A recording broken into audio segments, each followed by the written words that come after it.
بأي ذنب قتل إمامنا وشيخنا سعيد تمتري إمام المصلين وخطيب المحراب؟ بأي ذنب تقتل الأنفس البريئة؟ وبأي ذنب تزهق الأرواح وتسيل الدماء؟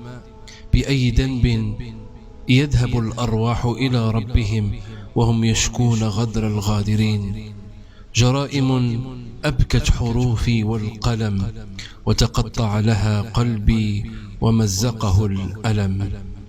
كان شيخنا سعيد يدعو الناس للخير وللعبادة، وها نحن نرى أبشع الصور التي أصبحنا نراها بكثرة في الآونة الأخيرة: قتل النفس بغير حق وعن طريق الغدر.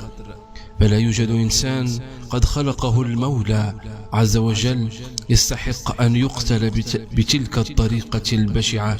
إلى متى ومتى نبقى على هذا الحال؟